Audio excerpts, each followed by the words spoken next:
Real interesting. All right.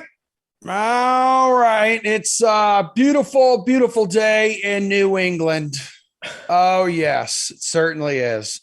T's and P's, the Reid T. Fowler. Sounds like his house is taking an absolute pounding in this nor'easter. But Geoff Ulrich, quick to remind everyone how nice it is there, wherever he lives, north of the border. And it's really good to have both of you here today. I needed this positivity boost. I needed this mental boost. And I know you two will provide it, not only to me and my sassy springers behind me, but to the potential of millions of people around the world watching us right now. Hello, Geoff. Yeah, I mean, you're damn right. I'm going to gloat. The tables have turned for me. The turntables, finally. I get the good weather for one day. So yeah, talk all you want about the negative stuff going on. Yeah, because I hope everyone's good. I understand. We get pictures from power, so from Geoff. Let's not joke about it too much. From like in June, Geoff will have hail and like 3 inches of snow. So yeah, he definitely I was a game time decision. My house is definitely doubtful right now. Yeah. Reid's house is under attack. Let's just but shout out to my landlord, because he is. How many times do we have stories about bad landlords, like terrible landlords, right? Yeah, I've had a few in metropolitan areas. I won't name names: Boston, New York, Los Angeles. But my landlord, I texted the guy like at 6 o'clock. 5:45 this morning, and he was on it.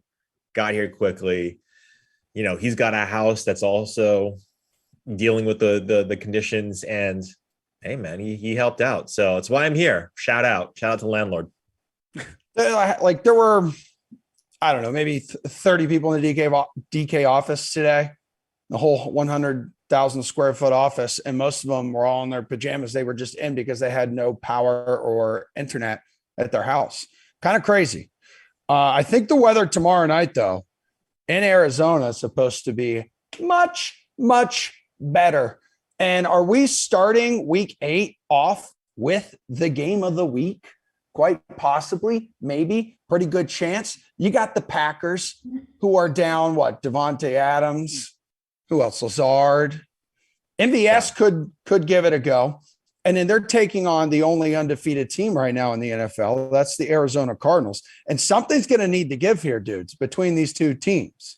Because the Cardinals 5-0 ATS in their last 5. Packers 6-0 ATS in their last 6. Right now, currently on the DK Sportsbook. Oh, wow. Okay. Like an hour ago when I was doing my research here, it was +6.5. So down to +6. Hey, Fowler, why are the Packers such large underdogs here on the road? Is it just straight up because of Adams? Because we've seen that Aaron Rodgers, how good he is without him the past couple of years. Yeah. I mean, what is that stat that's flying around Twitter right now that, that the Packers and Aaron Rodgers, when the games because we've seen Adams out, right, with injury, like one or two games, he's thrown for 670 yards in these 3 games that he's been out. Alan Lazard has been out. He's got a QBR that's amazing. He's thrown all these touchdowns, but you got to take that within context, right? Like the context of how is this team operating right now? And I do think that, Adams is a one skill player because of how incorporated he is in this offense, guys, like 35% target share, or around there, 30% target share. 35. Of course.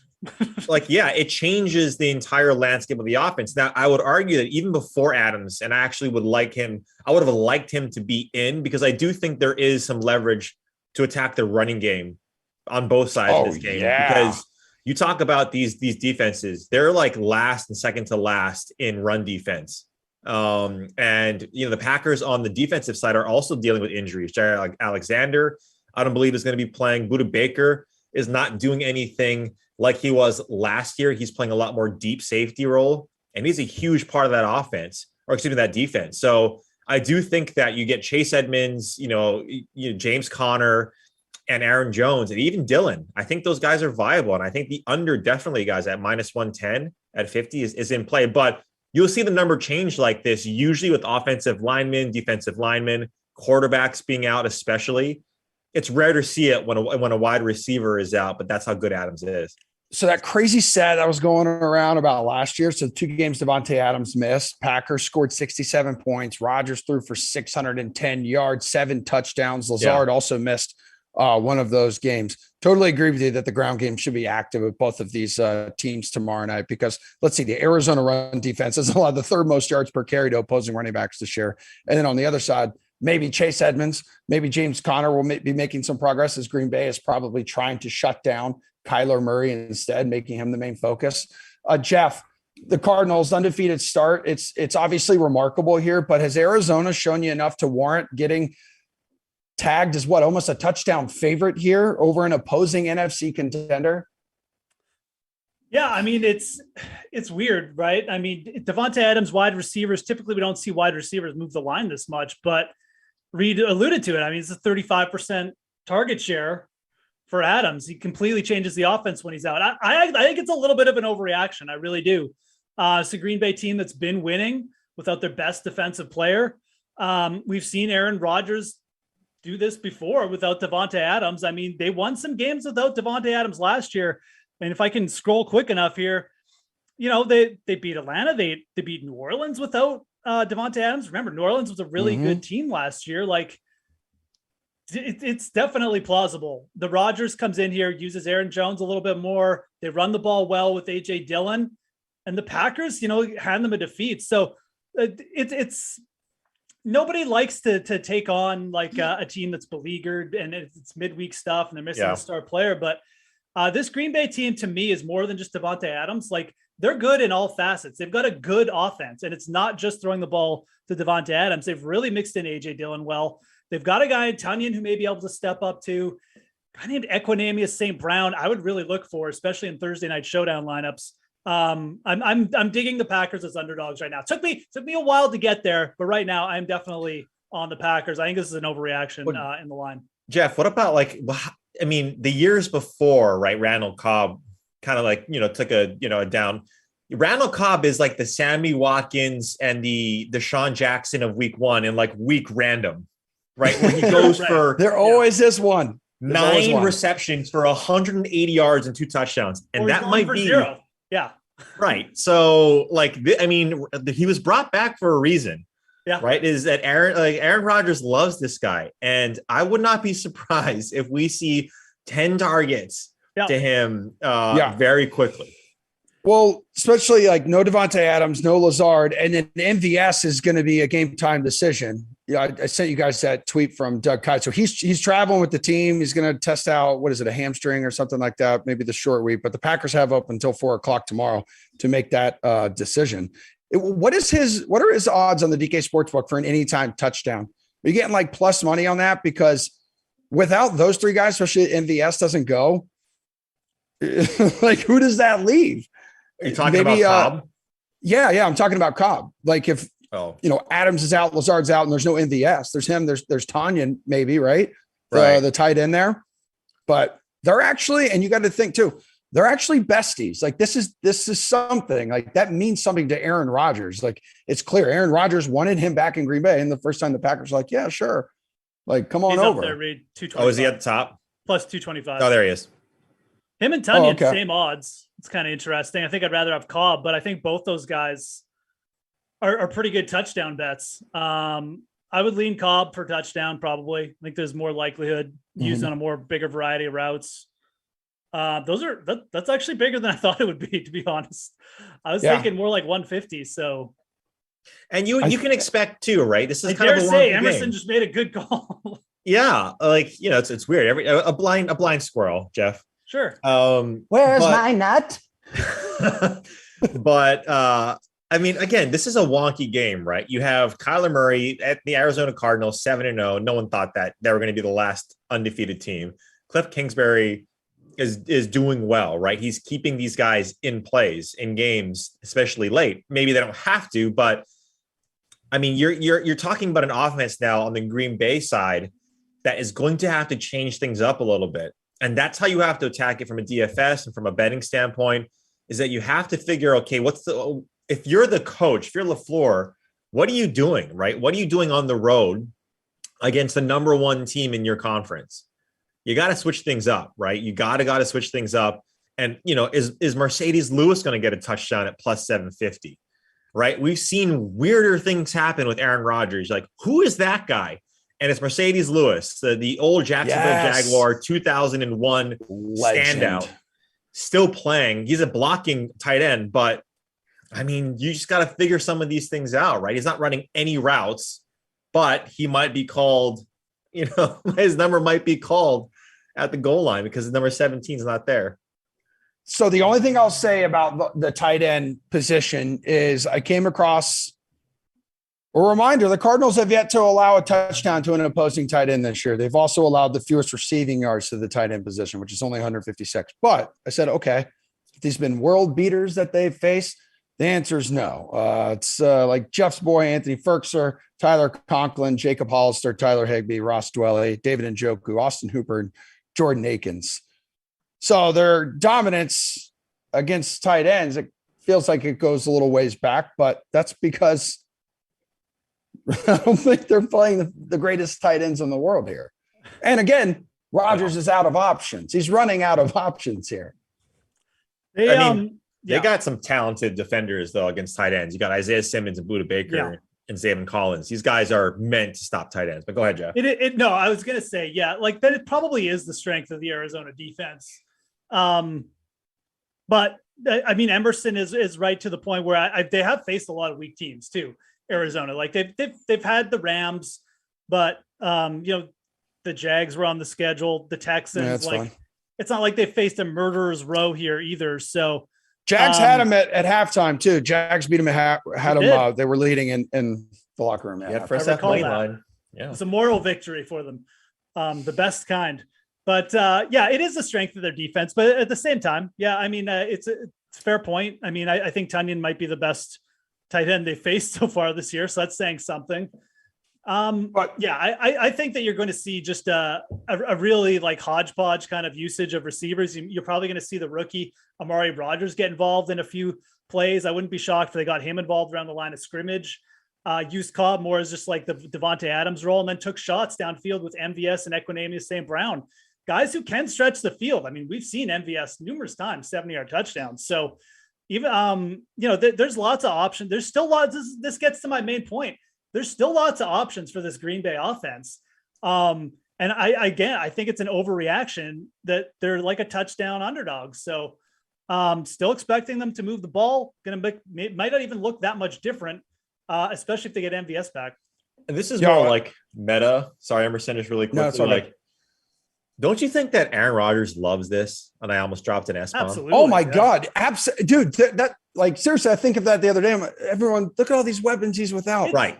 This is when he's going to throw the hell out of the football. And, he's going to throw a lot to Aaron Jones too.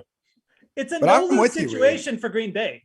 If they lose, okay, they didn't have the best defensive player and they didn't have their best offensive player. And they're a veteran team. They're not going to care. If they win, they get all the accolades. Like I said before the show, they're probably going to bump up to Super Bowl favorites if they win because they just beat the best team without their best players. So the pressure is on Arizona here to perform. And we've mentioned it already too. Aaron Rodgers is a guy who has consistently put up ridiculous numbers, no matter who his wide receivers are. Like typically Adams is in there, but even when he's not, we've told you how successful he has been over the past couple of years. Just going back to the Mercedes Lewis point by Reid, you're right about Simmons. Totally forgot about him. Let's say he takes away Tunyon, which I don't know, maybe you're in the red zone, maybe you're in a down and goal situation, which could leave Lewis open. He had he had 3 touchdowns last year, looking at his numbers, and had 3 targets last week. So he is trending in the right direction. Yeah. I mean, I don't hate it, Fowler. I mean, how many times have we seen first touchdowns to like random, like Donald Parham with I know it's a completely different team, but when you get down to the red zone, I mean, you don't have your normal set. Look, Aaron Jones is going to be, number one, but everybody knows that, right? If you're in the 5-yard line, and how many times, like I don't have the numbers in front of me, but Green Bay, I would argue that they pass over expectation, in the red zone much more. I think they're top 10 at least, or top 7 of passing. And a lot of that has to do with Devontae Adams, and they run those 5 routes, right? They come in and they're so good at that. But I would argue that, God, everybody knows that 89 is going to block, right? Mercedes Lewis is going to block. But can't you see him? And Darnell Parham, again, maybe this is the stars aligning, guys. He was plus 4,000 like the last couple of primetime games or games to be first touchdown. And he was. Again, maybe that's correlation causation. I'm doing the wrong thing there, but Mercedes Lewis at plus 4,000, the first touchdown. I've spent like, let's go. Let's get weird. Than that. Yeah, you have. Right, exactly. I've bet Keegan Bradley at plus 3,500 to win a golf tournament. That hasn't happened in like 10 years, if that. He won I remember that. Won in 2017 or 18. Oh, okay. Well, it feels like 10. What wasn't he? He was a rookie when he won the PGA, right? Something. I think that was. Yeah, I think he was a rookie that year. Rookie, but he was. Yeah. Look at it. Look it up, buddy. You got time.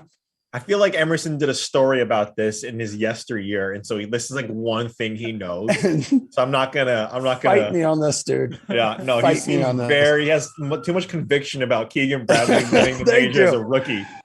No, I fold. Thank you, Reid. I love first time playing Fortnite over on Twitch, man. Like, bring back. What is going on out there? I hope everyone is okay. First time playing Fortnite says, bring back Greg Jennings, bring back Jordy Nelson. Oh yeah, baby. Hey, how about for the showdown though? Unless you guys have any more like props, anything else you want to mention on the sports betting side before we get to this showdown, move on to the Sunday slate. Yeah. First time playing Fortnite says, who's the Moose making me money player prop of the week? Bingo. The Moose making you money. I mean, I definitely like the touchdown call there by Reid. I think Mercedes Lewis is worth a sprinkle.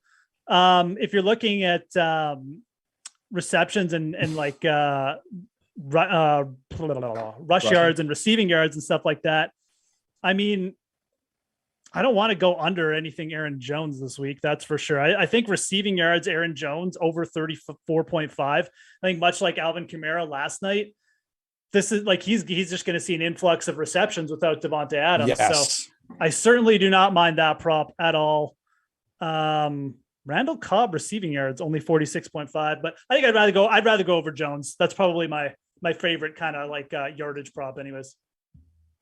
Is he worth throwing in your captain spot for the showdown? By the way, there's a Millie Maker, everybody. Once again, Thursday night Millie Maker tomorrow night. It's only, what is it? $20 to enter. You want to make Jones your captain? You pay up for that? I mean, it's definitely a way you can fit in Kyler Murray and another stud because Kyler is so expensive that if you go down to Aaron Jones, who's only the fifth most expensive, that's going to open up a lot. And, you know, realistically, how are these offenses going to flow? Well, Kyler, just everything flows through him. But then, you know, on the Green Bay side, again, more receptions to Aaron Jones, very much like Alvin Kamara. I think Jones is probably, to me, the slightly superior captain because of that. So yeah, I would like to make him my captain spot. Yes, I would like to take you up on that proposition. I think if you're not going there or with Kyler, there is some interesting, like you could play the volatility with the Arizona wide receivers. We've seen guys like Christian Kirk have monster games. Maybe Rondale Moore, that might be a little bit of a stretch, but that would be the only other guys I'd really be thinking about. And you got to think he touched the ball, Reid, last week just 11 times. Yeah. So he should be fresh and ready to handle a full, or hell, more likely an expanded role tomorrow night. Yeah. But like I mentioned, everybody's thinking that, right? Like everyone's saying, oh, you got like free Aaron Jones. This is the Aaron Jones show, especially against the Cardinals, who we know get gashed by running backs. So if that's the case, look, and if you take a look at his numbers lining up in the slot out wide, it's actually pretty nice, right? And I think in week 2, he lined out wide at 33% of his snaps. 24% in week 4, like it's dwindled down, but last 2 weeks, 9.1% of his snaps were out wide. Maybe that's more decoy. Maybe that's ghost motion to see what the defense is in. But like, if he's going to be doing more of that, right? Like motioning out as a receiver, yep. I kind of like, letting other people roster him as their captain. And like everyone is down on AJ Dillon. Like everybody's down because he had like 0.0 everything last week. Now I'm not doing that. I'm not putting AJ in my captain spot because there's a chance that he goes down to 0. But what I do like leverage off of Aaron Jones is looking at AJ Dillon, because if you take a look at his weeks previous to that, 11 rushes, 8, 15. That is a lot for a guy who's $2,100 in the captain spot and $1,400 in the flex. Like you're gonna probably see ball control from Green Bay as much as possible. I like the under. It correlates to what I like from a betting standpoint. So I think AJ Dillon is nice, but if it's not that, yeah, Aaron Jones is definitely there. I also really like Chase Edmonds. You know, Jeff's boy, Chase Edmonds. I like him in the captain spot because, again, like the sentiment on Chase Edmonds is, boy, James Conner just gets the ball in the red zone. This guy is too talented. He has too many yards and not enough touchdowns. That will bounce back. I like Chase Edmonds a lot in this spot too. The touchdown's going to fall his way soon. Yeah. And it's probably going to come in like one game, you know, where he gets like 3 touchdowns, right? So I think this is a good spot for him too. Green Bay, they're nothing special up front. No. If Arizona, even if Arizona, the thing about Edmonds too, he can get involved in so many ways. I mean, I know Connor's there, but if they're ahead, you know, Edmonds is still like playing a lot of the early downs. He's also the more productive runner. And if they're behind, like we think Aaron Rodgers is going to keep this game close, he's going to be out there more because he's a better pass catcher. I think Reid is right. Like everyone's playing Aaron Jones. So if you want to leverage off him, my recommendation would be, actually, I think Chase Edmonds is interesting because you could play, well, if Aaron Jones is getting work, you know, Chase Edmonds is going to get more work too because Aaron Jones is being productive. Right. You could do that and he's cheaper, but I kind of like going with Randall Cobb. I mean, again, if it's not Aaron Jones scoring points for the Packers, who the heck else is it going to be? I mean, we could see Cobb with like 12 targets here, right? So again, let everybody else play the Aaron Jones. You could still play Aaron Jones in your flex, but if you captain Randall Cobb, man, $5,400. Yeah, like the Cardinals' pass defense we know is good, but I feel like Rodgers just neutralizes that by finding the right matchup because that's just how good he is. Yeah. And look at your remaining salary if you captain Cobb. You could. Oh my God! Everyone, come on down, join my team. Cobb might only convert on like 60% of his passes because he's not Devontae Adams. But if he gets 15 targets or something, you know, like it'll still be 8 catches for potentially like a touchdown and maybe 100 yards. So it means something that Rodgers has full trust in that guy too. Again, buddy, like you see them with the Instagram buddy posts and stuff, just like Gronk and Brady does. Right. One point I did. It's like those movies where like the old guy who's, you know, like in Angels in the Outfield or in Rookie of the Year, where like the catcher, he's got one last, or like in Ted Lasso, you got one last run, Roy Kent. Oh, Roy Kent. Right? Like, I can't sing the song, obviously. It does feel like this is it. Yeah. Like this is the moment. Tomorrow night, Randall Cobb, Roy Kent's like going away game. This is, dude, you called it. Roy Kent. He's here. Hey, he's there. He's there. All right, that's enough. Hey. Aaron Jones, I found this earlier. He received over 20 opportunities, talking carries plus targets per game in 6 contests that he has played without Devontae Adams. So again, you feel like the workload is going to be there for him. If you do spend money on him, Geoff, feels like it should be money well spent. Yeah, but like if you talk about Edmonds, though, like look at his numbers. He's 7th in the league in targets per game. He's averaging 5. He's 4th in receptions. His target share on the team is 5th. His route participation is 7th. Routes run is 7th. This guy is like, if this game goes how we're thinking it does, and I think Green Bay is going to be competitive in this game even without Adams, I think Chase Edmonds is the play. Like Geoff mentioned, the more he's averaging 5.8 yards per carry. Yeah. Like, the fact he doesn't have like a long touchdown yet is almost absurd. He's averaging almost 6 not running. yards. The fact he doesn't have a touchdown at all is kind of crazy. I know. With a guy that many targets, that many carries, I'm telling you, there's going to come a game where he gets multiple touchdowns. And I mean, I like Chase Edmonds. I am a bit biased.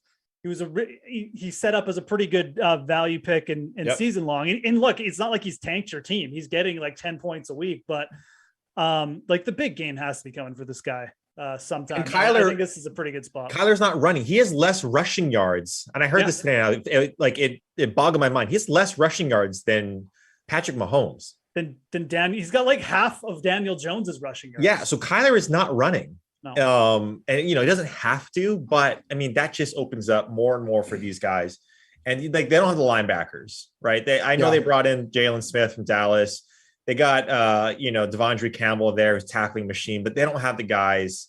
I mean, and the Stokes is playing well as a rookie, but this guy is going to, his juke rate is 39%. So he's got some action.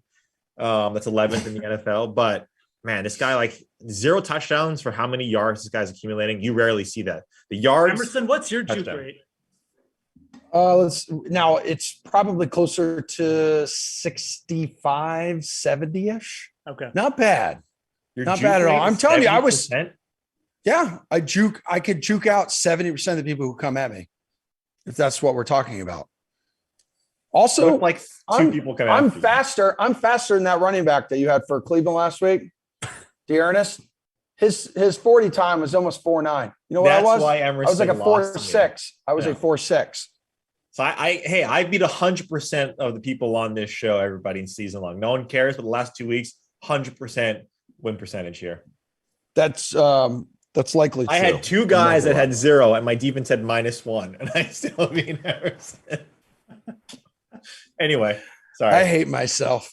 No, I digress because it's going to happen to me. It's going to happen to me. I'm going to lose. Yeah, you're going to give Kenny his first win this week. I know. Coward, step it up. I'll trade you anyone on my roster to help you. Coach Kenny up and make sure he doesn't have any Jets. Hey, back on to the Sunday slate. Let's go to the sports book here because we're nearly at the halfway point of the 2021 season, which is kind of depressing to say. So we have more of a feel which teams are reliable out there, which teams are not, which teams are just downright inconsistent. So when you're looking at the spreads on the board for Sunday, Ulrich, what's the one that you feel most comfortable in targeting? Interesting slate for sure. You got some big favorites. You got some sort of mediocre, mid-range games as well. I think for me, just want to make sure I'm not missing one here. On the main slate, my favorite is, I'm not boosting. The Patriots should not be +5 here.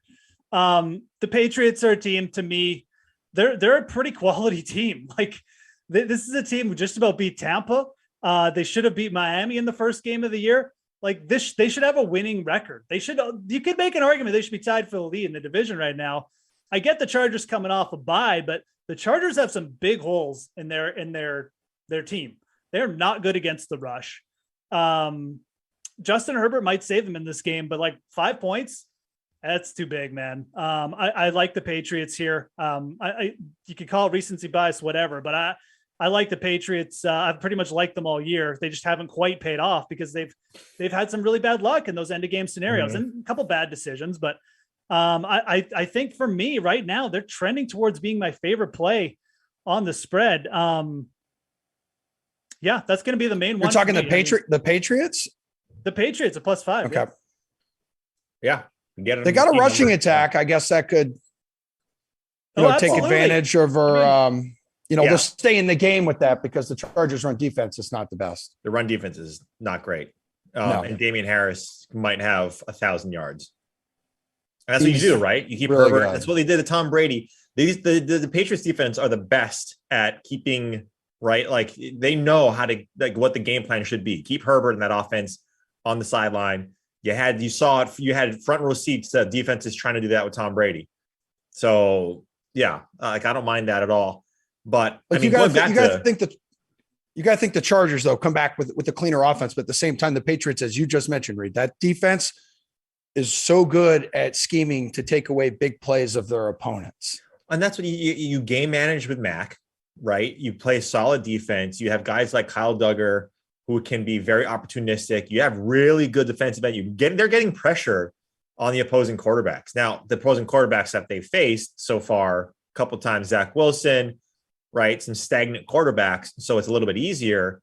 Justin Herbert's not necessarily a runner, but he's not a pocket passer. He'll move the pocket, he'll get out of it, and then he'll sling it, like a la Josh Allen. But yeah, the Patriots at +5, I think everyone, right, is the Chargers are the team. And because I think we forget, because they're on a bye, what they didn't do well, which is lose just like very badly to the Ravens. The Chargers they're getting romanticized a bit because everyone likes their new head coach. And look, I think he's a good coach, but I do think the team does have a few more holes than people realize. And I think that the Patriots are a more complete team than people realize. And I'm a little surprised still at the number. So like, there's really not another game either that sticks out as much to me. I mean, we have a lot of like mediocre / not good teams playing each other. Like, who do you want to trust between Washington and Denver right now, or Carolina and Atlanta? I don't want to trust any of these teams to do anything because there's just, they're like, that even if they're in a good spot late in the game, a mistake could happen. So that one really sticks out the most. I don't really have a hard take any other way. I think Cincinnati, if anything, maybe being underrated a little bit at -10.5. This team's leading the AFC. Like, they have the number one bye right now. Joe Burrow is absolutely playing out of his mind. Joe Mixon is going to come in here and just run roughshed over this Jets. Let's go. Do it. It's Mike White starting, right? Like, they didn't like sign like Brett Favre or something to come in, and it's only 10.5 points. So I think that's the other one. Since he just does not seem to be getting respect here, this should be a 2-touchdown line, I think. Super Bowl Joe? You're discrediting Super Bowl Joe Flacco? Going back? He can't even beat out Mike White, Reid. Who is know. Mike White? Anyway, Joe like is, somebody I don't know who Mike White is. Because of that trade, though, Gardner Minshew is now QB2 in Philly. And let me tell you what, he is breathing down QB1. Gardner Minshew is to Emerson what Tom Brady is to Glass Sheen. I think that you're not wrong. I don't think you're wrong there. I don't want to put all my eggs on the Eagles, but I do think you see. I know a lot of people are going to be on the Lions, and there's a spot for the Lions to get their first win. I think Jalen Hurts probably bounces back against a really bad pass defense, much like he did in Week 1 against Atlanta. I'm tempted to lean Eagles here, even though it's another one of those games I don't want to trust either of these teams. So I think Jalen gets a bad rap, man. He's still a rookie. He totally gets a bad rap. Jalen Hurts is not what is wrong with the Eagles. He's still a rookie with a rookie head coach. Yeah. Like, come on, guys. With a rookie wide receiver. The Eagles He's had some interesting quotes this week too, that head coach. Yeah, Sirianni is. It's like they're still playing like what he's like, we gotta double down on the dog mentality. I'm like, oh my God, enough with that. Remember his opening conference? Like, it was weird. A disaster. Yeah. It was weird is an understatement. Our producer has some choice words on what he thinks of Sirianni, but he's not a fan. Not a fan. Not a fan. Watering flowers now or something. Hey, yo. About there are 3 double-digit dogs on the DK Sportsbook, right near the top there on Sunday. Which one are you guys taking to cover? Jets plus 10.5 at home versus the Bengals. Dolphins plus 13.5 at Buffalo, where Miami hasn't won since Christmas Eve of 2016. Yeah. We talked about that a little bit this morning, Geoff. And then Texans plus 14 hosting the Rams. Oh, I mean, you want to take first read, or do you want me to go? Go ahead, Reid. I mean, Miami's passing it a lot. And Tua's looked great, but talk about Buffalo's strength on defense. It's their secondary and it's their pass defense. So I'm a little bit scared on that one. But I would argue, though, that the Rams, like they probably got there. That was actually good. Sean McVay is probably going back after that game and saying, thank goodness this happened now. We thought they were going to win by like 50 points. Right? That's like all we talked about all week. Thank goodness we got our, what in check, because they could have easily lost that game. It was close all the way up into the fourth quarter. So I think the Rams at 2 touchdowns, like if Tyrod, I don't know what the reports are. I think he's practicing, but I don't know if he's going to be in. I think the Rams at minus 14, even on the road on turf, I think is nice. But yeah, I mean, how can you side against the Bengals going against, Joe Flacco and Mike Smith led Jets? I mean, you think maybe they take their foot off the gas though a little bit.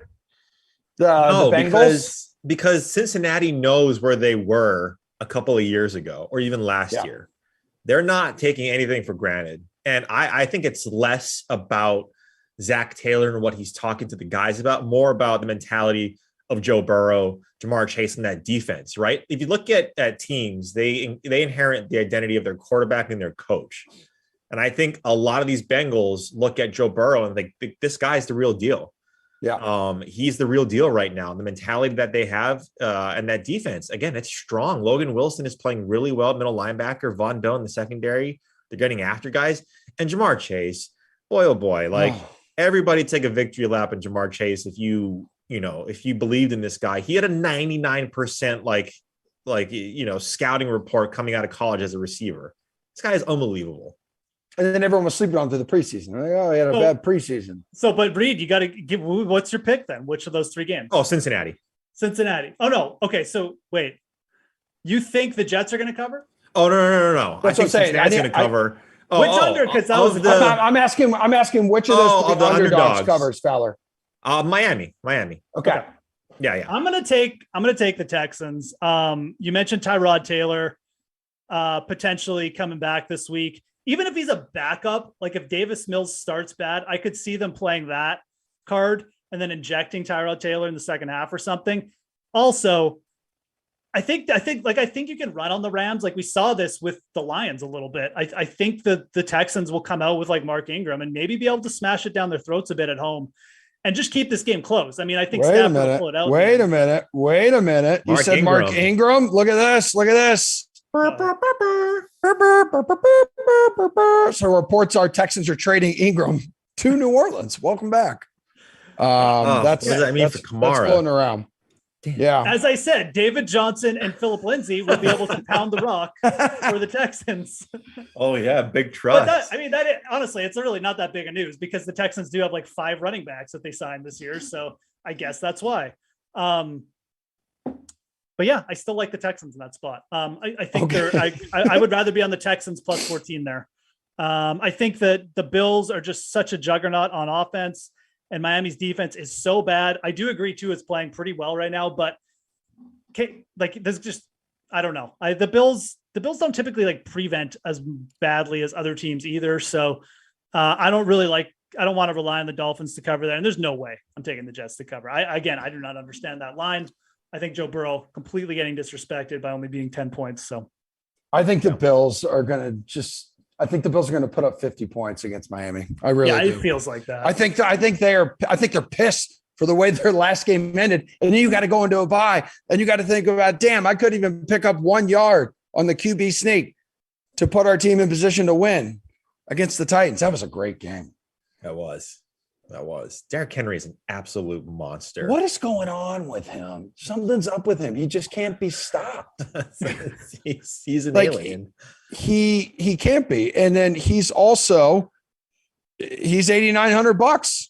He's, after Cooper Kupp, he's the second highest priced dude in DFS on Sunday as well. Before we go to the DFS site, though, I just want to talk about Bucks minus 5.5 over the Saints. Give it to me. I like that. I think the Saints are being a little bit overpriced because of what they did on primetime, but it's against a bad Seattle team. And Tampa Bay has been blowing out teams. So I think 5.5, even with AB on crutches, I think this is an absolute steal. And Tampa Bay is playing too well. I can't imagine how much this is going to be an interesting game. Ingram. Yeah, Ingram's going to change the landscape of that. Not happening. But yeah.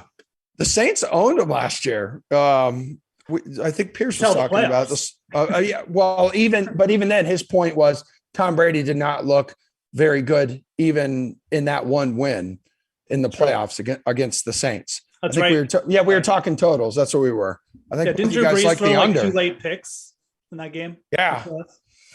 But then afterwards, you had the video of Tom Brady throwing a touchdown to Drew Brees' son, who looks up to Tom Brady and not his own father. It's like every male. It's like every male in the United States. It's like, in the United States. You keep that to your own country, pal. That's what I said. In the United States. Not North America. Like Nick Foles in Canada. Oh, God. I just see you going out every morning, the flagpole in your front yard, and you put up a flag, and it's just Nick Foles. It's just a picture of the play, him catching the touchdown on 4th down. Well, we need to one of these segments. We need an all Geoff team, which is like Devin Coleman, Nick Foles, Gardner Minshew, DJ Chark. Like, Bro, 2 seasons ago, he was on the Jags bandwagon. I was in the process of how buying many you like a times? Jags sweatshirt on Amazon. And how many times did he tout Devin Coleman? Like, you know, Unbelievable. That's right. Every weekend. And I'm like, dude, it's had 5 straight weeks of 15 yards. he's like the rich man's Duke Johnson. Like, he has these really athletic and talented, but just never does anything. Anyway, not Devin Coleman. He's injured. He's not practicing. What are we at, dude? Oh my God, we only have like 5 minutes. This has been a great show. I've had a fun time. I can't believe we only have 5 minutes left in the show. You guys want to give like a Slate approved pick, like a guy you like, and then you can give a little bit of information for golf. DeAndre Swift. Go ahead, Geoff. Okay, That's it. Right. DeAndre Swift. Reid's, honestly, you don't need to say much else than DeAndre Swift. Yeah. DeAndre Swift is in a great spot this week. So Yeah.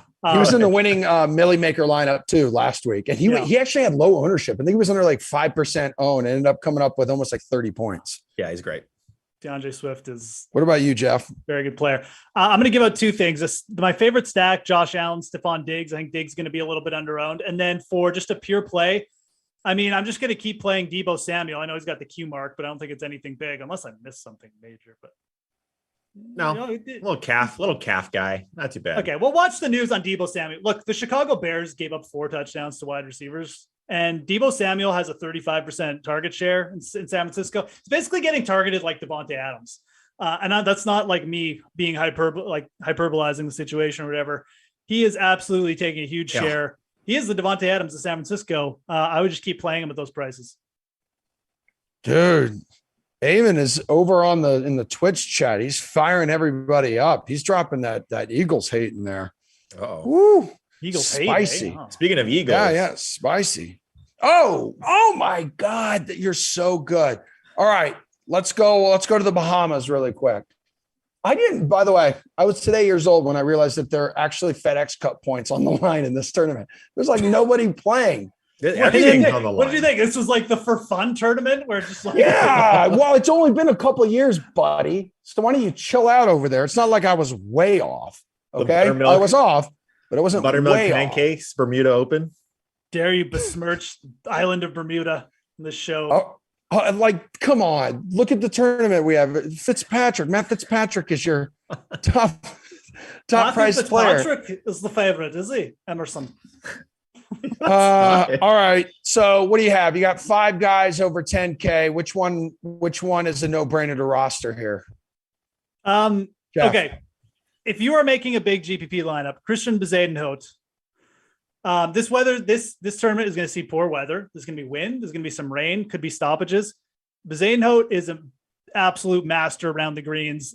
There's really nobody better at handling poor weather except Patrick Reid, but Patrick Reid is playing terribly right now. I think it's the spot where if the scoring stays low, Bezuidenhout can pick up a win. Very consistent player. He's won multiple times on the European Tour, competed against good fields before. I think it's a good spot for him. That's kind of who I will target up front in big GPPs. That's who I would start with. What do you think, Fowler? Yeah, I think it's Fitzy at the top. I think 2020 was the year that the wind was bad, right? Or 21. I think last year, the wind was up fairly high. Yeah. And you see guys who actually hit the ball far, right? Who actually are hitting it far off the tee. So like Fitzy doesn't fit that mold, but I think he's in play. Like Seamus is definitely like he's overpriced, but he's a guy that can do that, right? He can cut the wind with that driver. But you talk about bad weather guys, right? Danny Willett is definitely in play. Yep. Guido, I think, is someone that you have to take a look at. But yeah, probably my favorite play of all of these guys is Russell Knox. I think he sets up nicely. He's played these shorter courses well, plays closer courses well, plays wind well. He's probably my favorite play, and I think he's at 7,700, so he's not that expensive. Give me some Russell Knox. Talk about Scottish accents here, Geoff. Russell Knox, my guy. Dude, what about Brian Gay's accent? He's got a no. He's got the old. He had the little Geoff action though. He had the little soul patch. I just wanted to mention him real quick before we got out of here, because did you see that he was kicked off his plane? The defending champ. No, he was kicked off his plane on Monday because his plane, I forget where he was flying from, maybe somewhere in the Carolinas. It's too heavy, right? Had too many. Yeah, it was too heavy. And they're like, you got to get off. So he and his wife got up, but he could not arrive until the next day. That was the next flight out. And then when you land, there's been so much crappy weather that they've had to adjust the schedule with the Pro-Am and everything. So he's not going to have a lot of prep time, but he knows how to get around that track. Yeah. He knows how to miss cuts too. That's pretty much all he does. So yeah, well, you know what? You're right. In his current form, there's probably no reason to believe in him. Oh man. There was no reason to believe in him last year either. So I mean, this event probably going to see another crazy winner. You see a lot of missed cuts. It'll probably be him again. Win last year, T3 the year prior for him. Hey, you got to believe, dude. You got to believe. Yeah, Ben Martin's probably winning this tournament. So. Oh my God! Right. Wait, Ben Martin? Is Ryan that the Ben? Stewart? What about your guy Stewie, Reid? No, not Stewie. Can't do it. Victory will be his. Can't do it. I'm gonna go with Lucas Glover. That's not bad. Okay. Thank you. All right, that's it for us. We're out of here. Good show, guys. Thanks for hanging out. Love you. Mean it. And we'll see everyone back here on Wednesday. Are you guys on the show tomorrow morning? The Sweat? Yeah. Probably. Yeah. Windows. Right. You seem super excited, Ulrich. Windows patched up, so we're good. Tune in. Sweat, 11 a.m. Eastern. I'm just gonna leave a picture of JJ Henry here for everybody to appreciate. All right. Yep. And then we gotta go because she needs to go to the bathroom. Look at her. They're just sitting there. She's like, I'm ready. All right. We're out of here. Love you. Bye. Later.